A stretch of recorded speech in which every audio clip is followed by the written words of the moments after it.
What's up, Blizzard Nation? Welcome back to Strictly Blizzness, episode 165, presented by Edge VR Arcade and Cousin Subs, home of promo code GBB Fries, where you get a free fries with the purchase of a 7.5-inch sub or sub in a bowl. Locally, must be ordered online. You know, I just was at Cousins again this weekend, And I get free fries. Keep forgetting to do I that. go to the distillery after our games sometimes with missed kicks and totally forgot that could apply to me too. But I'm like, oh, I could have gotten 20% off a single menu item. Oops. Yeah. Yeah, Yep. That wasn't even planned. Yeah, right? Oh, well, it's another week on Blizzness, and we get to talk about a win. Yeah. I want to do some thank yous. And Absolutely. So Rick Hallett, Sean, and the folks from District 82. There are a lot of game designers in play as well. I won't get them all. I apologize. Maybe we'll tag them. But the three folks that brought games, we appreciate it. That was an incredible environment. It was packed, and it was really cool pregame experience. So. Yes. I know Sean was busy with his crew doing all sorts of shenanigans. Yes. I saw the kids aimlessly wandering around with their things on. Yep. That's always fun to watch, you know. I get that when they're in there, they think it looks really cool and they're doing all these neat things, but watching... But you look like a dummy in your headset. Gee, Sean, that could be a new slogan for you. Come look like a dummy today at Edge VR. Use promo code IDIOT. Yeah.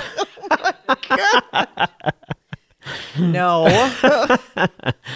But yes, it got very warm in there between the games in there and all the kids and the people wanting to play, and it was just cool to see. Yeah. And there were so many kids that couldn't believe that was a thing. You know they're going to go up to that floor the next game and think like, where's the arcade? Yes. What happened? Yeah. I can't get in the arcade. Right. Yes, shout out to you, Ryan, because that was a great theme night. It worked out so well for so many of us. It was really cool. I was impressed. So I came early to get ready, and I'm listening to the music, and I'm like, wait a minute, I recognize some of those. That music. Was really cool. Nick stepped it up there too, and he always does, and that's a really cool story for a different episode of how he even worked for us. And when Larry and Kathy bought the team, knowing it was our job to staff the music person. But he's been in the full time we've done this as well, and is a Best Buy Geek Squad friend, and loves to lean in on theme nights. So yeah, it was fabulous. Yep. I mean, yeah, it was so good, so good. So the other Sean, post game laser show, incredible as well. And I want to Aaron and Eric, who answered the hops and bat signal at the last second with, "Oh crap, I didn't protect the lasers." So we have to weird job on laser night behind the scenes. Like, you have to put people up there to catch footballs, because you accidentally bump that thing, let alone it hits by a football. The whole laser show they've tested earlier in the day is out of alignment. So we staff 2 people to just hang out anytime we're kicking in that direction to protect the lasers. So, and 2 people who normally showed up and helped. So. Well, it's good when Mevis makes the kicks, because then it's not as hard. But he has cleared the crossbar all the way up, too. He's cleared the truss before, and there's a laser center back there. So, yeah. It was a cool game. The laser show was fantastic. I really, I was sad to see so many people leaving. I know, yeah. Kids' night, is this the first overtime we've had? Nope. Oh. No. Nope. Sorry, parents. And it was running long already at that point, not because of some elaborate halftime thing. It just moved slow. There are a lot of scoring, which stops the clock when you're kicking an extra point and stuff, right? So, like, a lot of points. So, yep. Yeah, and, one of the things, we have a special guest today, I should probably say that as well, who we'll get into this with later. But, we had a marker on the field the last game for the box that the linebacker has to be in, the back of that box. And this time we didn't, and the line judge was calling where they had to be. And so there was that happening on the field. So a lot of people were confused as to where is the marker. Sure. You said there was going to be a marker. There wasn't. And Todd was saying without the official being there, it really opened up the field to potentially have more of an offensive kind of benefit, if you will, sure, to drive up the scoring. And it did in our case. It did in a lot of the games this weekend. but also I think our defense wasn't always on mark, and that also helps to have the other team score quite a bit as well. So, and I don't mean mark on the field. I just mean they weren't at their best during the game. So it was a high-scoring game for us. There were a lot of high-scoring games this weekend. So opening up that field for the offense is a good thing. I think people just want action-filled games from the IFL. That's what they're looking for, and we gave them that. Yeah, a lot of people there. So that was definitely in your guys' ownership, first time ever running 3 back-to-back games with 6,000 plus people. So definitely want to shout out Knapp, who had the heavy lifting on this one. Faith and Family Night was a lot of my hands in the cookie jar. Knapp and Cass and Ben were out at 13 to 19 schools. And then a special shout out to Nikki Naprella, who I know for a fact helped sort most of those school tickets late into the evening. So much like our guests, we have spouses that are very accommodating to what we do and help in a lot of cases. So shout out to Nikki and Knapp for busting their butt with a whole lot of schools. So. Yeah, because a lot of people do this as a passion. Much like you fans, you're passionate about what it is when you're watching the game, being a fan, coming to the games. The people behind the scenes are just as passionate about making sure you guys have the experience that you should. Yeah. So absolutely, shout out to all of you. And like Ryan said, the spouses that have to put up with us coming home. And my case, Larry and I both are involved. So shout out to him, and he shouts out to me as well. Whoever gets home first. Yes, exactly. So from a game perspective, it was very exciting. As I'm sure you guys know, Mevis hit the deuce, which tied up the game. He is having a fantastic kicking season. There's no question. Yeah. He now resides in Green Bay, so he's become a community member as well. So just want to give him a shout out, because without that kick, we wouldn't have had a tie score. Yeah, it was huge. I'm glad it fell in our favor, unlike the Arizona game, but that's indoor football. Like both the past 2 weeks is what you want. You always want to end up on the winning side, but that's when I first got involved with you guys. I saw a game where it was 7-7 at halftime over the weekend here. Cool. I guess. But does that mean you're really well matched? Yeah, I mean, but and it could. Yes. Everybody was, on, but 74 to 68 is indoor football. Right. Yep. That's what people are expecting. Yes, yep. That's what people are expecting. They're expecting fast pace. And shout out to the UWGB girls, because they were on hand to throw out balls a little sooner than I had hoped when I first told them to go on the field. All of a sudden, they were fans chucking before we even got to a read. Oh, I know. They're chucking, and the fans are screaming, and that's what made me turn around. And I was like, oh no, don't do that. We can't upstage the national anthem. But anyway, shout out to them. They had a spectacular season, and they were in attendance to help us get the crowd riled up. And I saw them at their awards banquet on Sunday, and a couple of them or their parents or Coach Kayla's husband was like, what a game. That was crazy and high scoring. Some of them had never been to a game, so pretty cool to have that kind of experience down there in the bunker. Yeah. Which was pretty cool. Yes. We had someone, not last episode, but the episode before, saying that, hey, why don't you talk about players? Because it sounds like you guys are running out of stuff to talk about. We never run out of stuff to talk about. Can't run out if you don't plan. Joke's on you. Every moment is a new moment and a glorified moment. But I do want to touch on that. We are going to have another football-focused episode with our guest. However, we are not the two that are doing football recap or football dive-ins. That's for the coaches show, which we just had last week. That's also for Joey Bonadonna to unveil in his podcast and the things that he does. As of right now, we don't know what's going to be on the IFL network from the Blizzard perspective, but we have plenty of play-by-play breakdowns by Joey, by Coach, and I know we're developing a lot of that as we move forward.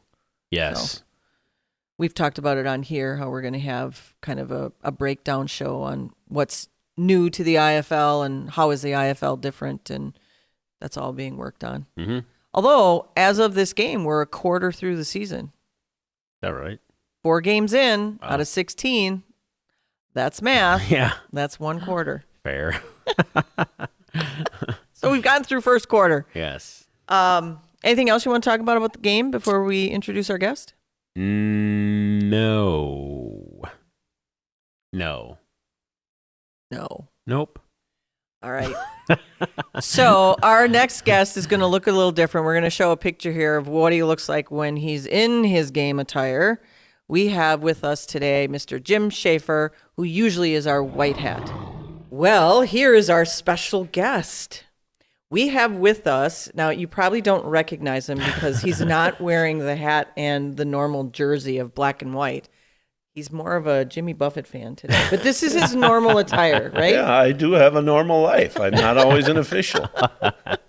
We have Mr. Jim Schafer with us. Round of applause. Yay.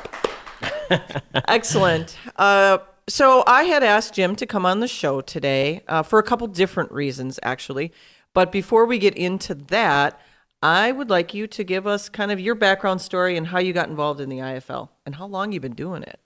IFL, 15 years, high school, college, many levels of officiating. I have been working in officiating for over 35 years of my life at all levels, from grade school, Pop Warner, high school, college, and then the Blizzard. Wow. So been doing this a lot of years. It's a craft. It's not my full-time occupation, but we enjoy it. It's good fun for us men.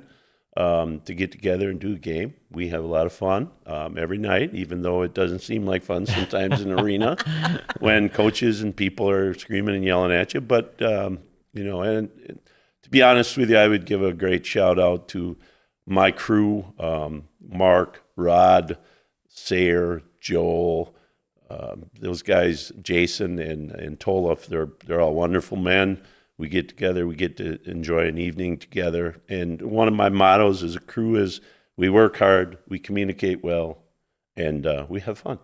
Well, I can tell you that you're one of the best crews in the IFL. And I know Tom, shout out to Tom. Tom is the head of all of the officials in the IFL. I know he steals you guys and wants you traveling to various venues that don't necessarily have the type of crew that we have here in Green Bay.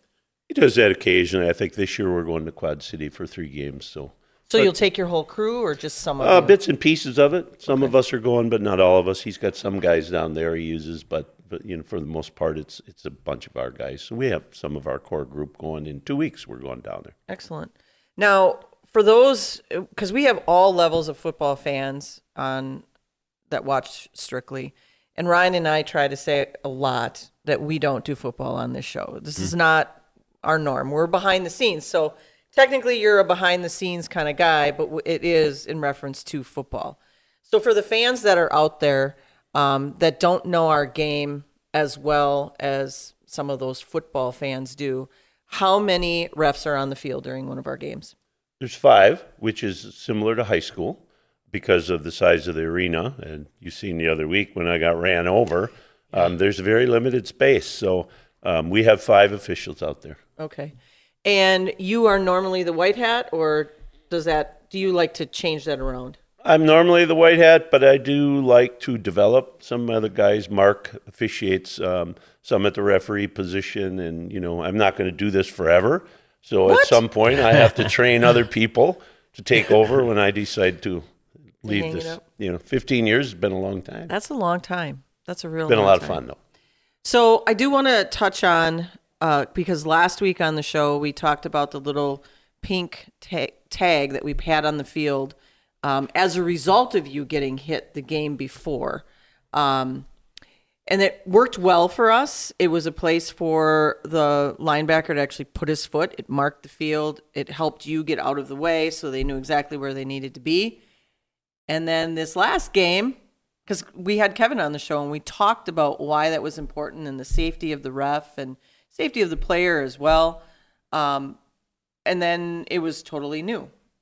So I talked to Todd about why it got changed, but I want your take on putting it in there, what you thought that gained us, and then last week's our game that we just had and kind of the transition that happened there. Right. What really happened is obviously, I got ran over. It's a big hit. It's a safety issue. After that, I kind of put my brain to work, and I work, as I told you, at Mayo Clinic as a hand therapist. And I have this material, it's splint material, and it's flat plastic. And I can kind of do whatever I want with it. So I was thinking of ways we could create a marker, because we have to mark the back of the box for the defensive player where he needs to line up at 5 yards at the back of the defensive box. So I just thought through it. I thought this could work. We had to work a little bit harder. We'd place it down. The linebacker would have a point of reference. He could put his foot there, and it worked very well. We'd work a little harder, Joel and I, but it worked very well. This week, Commissioner Tryon wanted to try to move the line judge down the line and have him kind of spot up where the linebacker needs to line up. So he spots it, because I kept seeing him do, a motion to the linebacker. And then once that's good, then he would run back to the line of scrimmage? Correct, because he needs to be back there to officiate, what's going on at the line of scrimmage at the snap. What if that linebacker moves? The umpire, Joel, Okay. is looking at him. Okay. So he will know if he leaves early. All right. So you guys had, that goes back to your comment of good communication. You guys all knew ahead of time who was going to be doing what. Correct. And so Joel was watching, making sure linebacker stayed put. With officiating, we don't just watch the whole field. That's why when fans kind of yell at us and thinking, "Are you blind? You missed that." We're looking at certain components of the field and the officials and the players, and we're officiating a certain area. Well, that brings up a great point, because I can't tell you how many times I have heard things like, "Do you have glasses? Do you need glasses? Didn't you see that?" I want to talk a little bit about holding, because one of the things, especially if they're a big football fan, of course they're going to see things you don't. They're going to create scenarios of, well, that was holding when it really wasn't. You go back and look at film after, correct? Mm-hmm. To just make sure Yes. checks and balances are in place. And I know Tom reviews film and probably gives you pointers, or I know you guys get scored, correct? We do. And how does that work? What happens in that scoring of each game? There is a grader. So the grader watches the film, and then he will give us a grade, basically a correct call, incorrect call, non-call. There's a bunch of categories they can put it in. And then Tom reviews it, and then we get to look at it, and then we look at the film and apply, well, what did we see here? Was it a good call? We all generally have a gut feeling on calls, whether we know it's a good call or whether it's not a good call. So when you do a not a good call, do you try to even it out for the other team later? No, that is not part of the equation. We try to be fair and just to both sides, and we work as hard as we can for the players, coaches, fans to get it right. So one of the most questionable things, and you and I kind of chatted about this before we came on the air, is holding. You'll hear a lot of times, right after the ball snaps or the plays ended, that was holding. Didn't you see holding? And I hear it when we're on both sides of the ball from our fans. Can you kind of talk about when you really will call a holding? Because there may potentially be holding, but is it really worth calling? Mm-hmm. We like to put penalties as a whole of higher importance. So at different levels, we put player safety. That's like the gold standard. Absolutely. Has to be called every time. Sportsmanship, we like to put at a higher standard as well. When we get into some of the lesser penalties, holding, etc., it's generally via advantage or disadvantage. Did the team gain an advantage? Because every play, a player is taught when they're coming in blocking, they're going to grab the opponent. It's what happens with that opponent, what they do with them. Do they turn them, twist them? Is there a big body contour at the point of attack? Fans see a lot of grabbing. They'll see pulling of jerseys. That's not holding. We have to see a body contortion. Just a stretched jersey alone does not do it. Okay. So you really want to see them manhandling somebody that someone else could get through, or what have you? Yes, and the players always think they're never holding, and Corey thinks everybody's holding. So, we get to navigate through that. Well, it's very true. I mean, from a fan perspective, they see any any action at the line of scrimmage and they think, oh my gosh, that's holding. And so we hear it a lot as I'm walking through and sitting, because I try to sit with different fans in the arena. And that's probably one of the biggest things I hear that gets shouted out at you guys. I'm Correct. sure there's other things you hear, but you must have earplugs in. There's other things based on the game, like the illegal defense, and you got some fans that are very special, and we know who they are, and we love it. They keep us in the game and keep us on our toes. There's one on the far side that shouts illegal defense every single series. I hear it, and I'm like, what? We gave him an autographed You're an illegal game fan. ball. That's what I want to shout back. We gave him an autographed game ball a couple years Does it ago. say illegal defense on it? Yeah. Okay. Or holding. He's very loud, very boisterous. But we talk to him before the game, and we have a good time with him. Well, and that's really what it's all about, right? Is at the end of the day, we need to walk away, not hold any kind of grudges, because it's not what this game is about. It's about camaraderie. It's about, yes, when you're on the field, it's two teams battling it out, as the IFL says, the indoor war. But at the end of the day, we got to walk away and be able to feel good about what we just saw and what we witnessed. Obviously, when it gets down to not this last game, because we'll talk about that in a second, but the game prior, it came down to the literal last second of the game. We talked to Kevin Guy about running the clock, and I heard you say you need to start the clock a couple of times on Friday night. Because everyone is watching that last minute and when the clock can stop. And we talked about that with Kevin's game. And we really thought when Max threw that Hail Mary into the end zone, one of our guys was going to come down with it. I mean, it really looked like we were going to win that game. But your calls become very, very important. There's got to be a lot of pressure for you in that last minute when it's truly down to the final play of the game. I think every play, and Tom always emphasizes this, what you call at the start of the game, you should call at the end of the game. It should always be consistent. And I agree with him on that philosophy. I called a holding call in that game right towards the end against Arizona. It's a big call, and those calls are very, they're going to be influential. scrutinized. Yes. Yeah, they're very influential potentially on the game. We don't look at it that way. Again, we're looking at advantage, disadvantage. We're looking at basically, can we, justify that call that it's correct and appropriate as we would at the start of the game, and absolutely, we're focused at the end of the game. We have to be, because there's more things that come into play at the end of the game. The clock comes in, timing. In the indoor game, a minute takes like forever. Right, and then whether or not the coaches manage their timeouts well. There's that. There's the challenges that usually come into play at the end just to see if something can come out of the challenge. I want to talk about the challenge in a little detail. There's a lot of times where something gets challenged, and I know in our arena we don't necessarily have every angle available for you.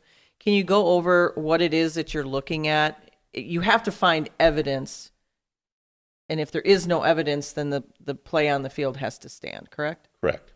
So what we do in the IFL, and you guys are really good, you have 4 camera angles. That's pretty good.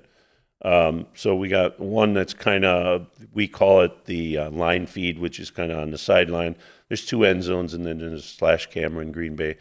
And basically we look at them, depending what the challenge is, the coach has to be specific. Like on Friday night, we had one that he thought the Tulsa coach thought the receiver was over the line of scrimmage prior to the snap, which would be a foul, and it is a foul we can create. There's only certain things by the rules that we can get involved in. We write them all on a card so the coach has them, and then we go back and we look at it, and I think I've had 2 this year. Mm-hmm. Fortunately for me, replay is what I do in the college season, so that's very familiar for me. And I think you did that in our championship game too, didn't you? I did last year in Las Vegas. Yeah, Vegas. Excellent. Let's talk about this game that we just had. We said earlier on the show that Mevis kicking his deuce really cinched it for us to be able to go into overtime. So first overtime game of the season for the IFL. Can you go over, and you said it on the field, but I had, even after you said it. Now, what are the rules? What are the rules for overtime? Can you go over the rules for? I'm like, were you not listening to him? So the rules for overtime pretty much follow the collegiate game. So we flip the coin. A team has an option of defense, offense, or the end of the field. You guys won. You wanted defense, which is generally what people do in overtime if they win a toss. Tulsa then chose the end of the field, and we just play on without a clock. The play clock is still live. We do that. And then, after that, each team gets an opportunity with the ball from the 20-yard line. It's just normal football at that point. And it was a great outcome for us. Obviously, we won the game. I think when we came down with the fumble, though, I don't know that our guys knew what to do with it when they recovered it. I mean, because they were right there in the end zone, and they're like, "Do I get up? Do I wait for a whistle? What am I doing?" So it was. I think there was like a hush in the crowd as everything was happening. Poor Tulsa. I felt bad for everybody, but at the end of the day, it was a great win. And we thank you guys for what you do for us. I can't have this episode and can't have you sitting next to me without referencing the do-over. I know how much you love the do-over. Yeah. It was fantastic. And you had Nate standing there with his sign, and he was in his ref uniform this week with his "Here we go." Was. Yeah. So, what's funny about Nate is he's from my hometown, so he knows most of my family from down there. So. It's awesome. It's awesome. Any other comments on the end of our game or how everything wrapped up? I think it wrapped up just fine. We want games to end in an orderly fashion. We don't want a lot of controversy at the end of the game. The biggest thing with officiating is, and I tell guys this all the time, when you throw a flag and we stop the game and we become the center of attention, you get the center of attention. Sometimes you get a lot of criticism with that. Our goal is to call a fair, just game, keep the game moving, administer penalties, get the game back going again. When the spotlight comes to us, everybody looks at us. And some of you guys may think we like that, but we really don't. No, I'm sure you don't. Ryan, you have anything for Jim? I've kind of monopolized everything here. I thought those are great questions. I wish our kids' night with Laser Show would stop going into overtime, but that has very little to do with him when you have a mass exodus before a Laser Show. But that is not on you. Yeah. That is on the final score a couple of years now. So yeah, and I think people don't realize the magnitude of the Laser Show either. Yeah. Because as I saw people leaving, I was like, "You're missing the Laser Show. Do you even know?" Even though it's right on the screen, it'll be on in 5 minutes. Yeah, no, I thank you. Like we check in. I'm not even sure I check in with him and Mark every game leading up and say who's got the coin toss. Do you want to announce it or let Vetrano announce it? Or here's how long halftime is. Here's what we got going on pregame and.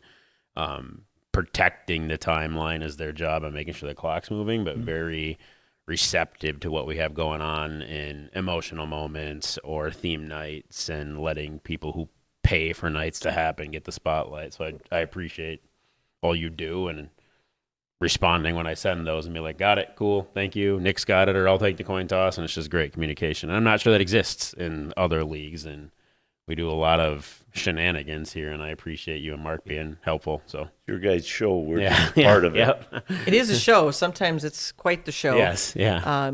But we do. We appreciate you guys. We thank you for your 15 years and hope there's at least another 5 in there. We'll see. So everything in life is day by day. It is. It is.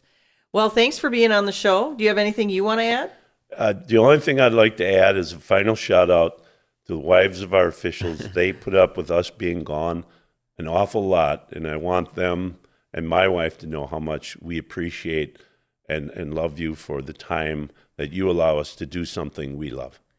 They let you play. That's what you get to do. You're playing. You're still big kids at heart. Pretty much. Excellent. Thanks for being on the show. You are very much Thank welcome.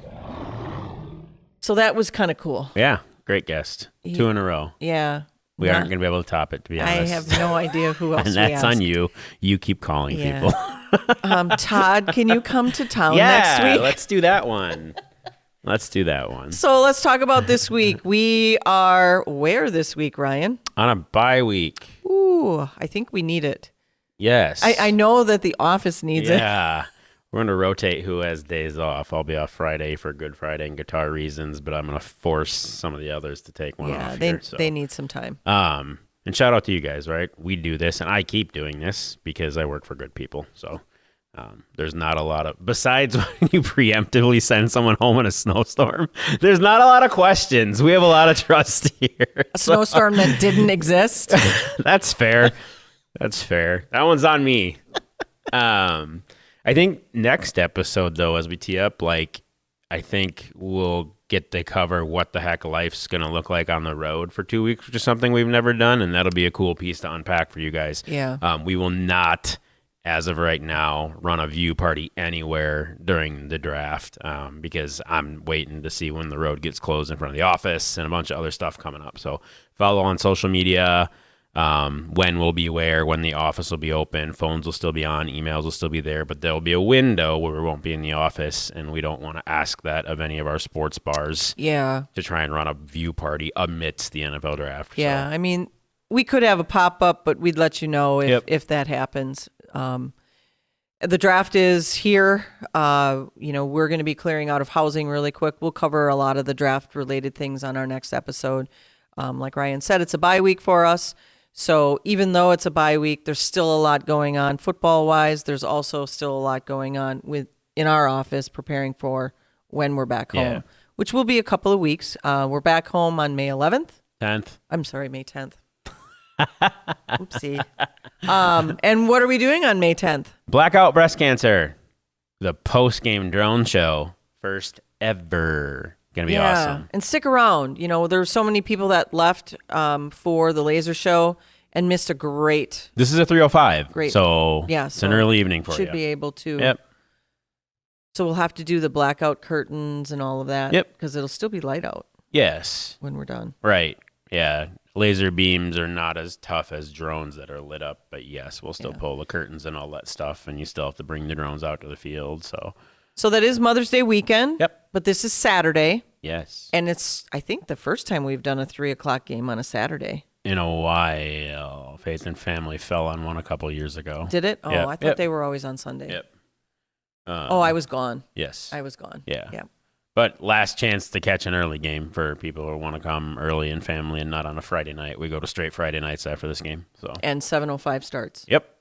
So last chance to check out an afternoon game. For those of you that would like to get out and support breast cancer, we have a lot of great helpers, partners for that game. Do you want to name any of them now, or you want to wait till? Yes. Cherry Optical Lab. Plastics. Oh, man. So we're going to do that. Baycare Plastics and Skin Specialists. I think that's in the wrong order, but that's the partner, yes. So, those are the people. Your name's really long. And we're benefiting the Ribbon of Hope. Ribbon of Hope. And Asphalt Seal and Repair. It's not your fault. It's asphalt. So that's kind of funny. It is. That they actually sponsor when a player goes over the wall this year, and we say it, and it actually happened on the 3-0 on the Faith and Family game, and Mark nailed the read. It was awesome. Like, oh, it worked. Player went over the wall. Yep. Oh my. Yes. I didn't even know that. That's hilarious. It was cool. So yeah, really cool game. Second year. Yeah, second year with the Blackout Breast Cancer game. So expecting a much bigger crowd this year too. So I think last year actually fell on Mother's Day. That was not great. So yep. All right. Well, you have nothing else about the game? Should I? Uh-oh. You got a great costume? There Is that it is. Lead the witness. Yeah. No, a lot a people didn't know who I was, no, that including was my husband. Funny, yes, and multiple. Sean knew. Yeah, Sean, you're maybe one who, when I said, "Have you met my friend Laura Croft?" Like literally, people went to shake your hand and not realize it was you. So. Toronto cool. didn't even know who I was. Toronto, Gary, RIT guy, who's known Kathy for longer than I have. It was awesome. Yeah, there were a lot of people that had no clue it was me, which was fantastic. Yeah. And I don't even think we have pictures of it, to be honest with you. So Sure we sorry, do. can't show you any. We do. There's a picture that GB shared. Oh, that's right. Yeah, Yes. with you with the GB team. So yes, I will show that. Yep. Okay, I'll give you that. It was fun. It was a fun night. A lot of people were like, "Why are you dressed as Tomb Raider?" I'm like, "Do you not know tonight's a theme night?" So there was a lot going on at this game too. So we probably could have explained it better. But it was a lot of stuff. So it was. It was kind of like, let's just throw everything in there. Show up if you're wearing something. Go here. Yeah. Yep. Yeah, it was fantastic. Who ended up winning? Because I saw a Mario costume. I do. I have the photos. I'm not even sure they made it to the video board, but that was something new we tried. Tyler, who does graphic design for us, built a real cool video game background, so we could just drop the photos on there and run them. Cool. Because we had already bent the timeline, as you just heard, in a pretty aggressive way. So we tried to put them on the video board, and if we didn't, that's actually on me. But maybe we'll do social media posts with the finalists because we have the photos. Yeah, so, I think it would be cool to show them. It'd be cool. Yes. Wasn't like as much fanfare as some of our superhero and villains costumes. It was come in costume. Yeah. Good. Maybe they'll be back next season in a big costume contest way. Yeah, we'll see. It was nice to have Minecraft come out. Yeah. So it kind of built up the hype for that, plus the arcade. So that was all fantastic. All right. I don't think I have anything else, unless you do. Don't. Maybe the movie will come out while it's slowed down a little bit and I actually go watch one. Yeah, it'd be nice. I sat and I binged. This is the first time I actually watched a TV show for probably 2 months now. I watched the entirety besides the last episode because it's out this week of Daredevil Born Again. So. Oh, and it is so good. It's so good. It is incredible. So, yep. I don't like how it started, though. Yep. That really made me angry. It Because I was is like, why would we do that? And then well, there's a lot. Yeah. Watched it all besides the episode that will air probably when this airs. I think it's Wednesday this week. Yeah, so, I think it's Wednesday. Yeah. I was very excited to see it come back. Yep. Very excited. And Villain as well. Yes. I was like, how is he out? Yeah, and people are wondering, so Thunderbolts takes place in New York, which is where Daredevil's set. So I wonder if they're going to connect like they always do. So yeah, there's usually you have to watch one to fill in the pieces. It doesn't deter the movie by any means, but those fans that do watch the other things happening, it kind of builds up the suspense for the movie. So I can't wait for Thunderbolts. Yeah.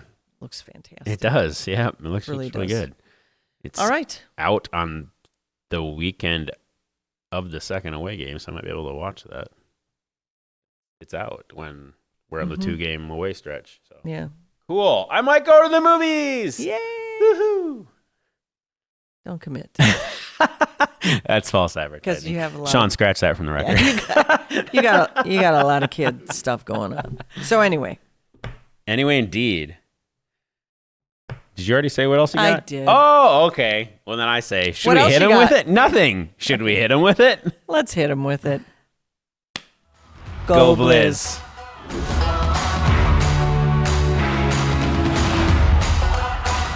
Don't forget to like, follow, subscribe, share, and ring that notification bell to get all of our content in your inbox.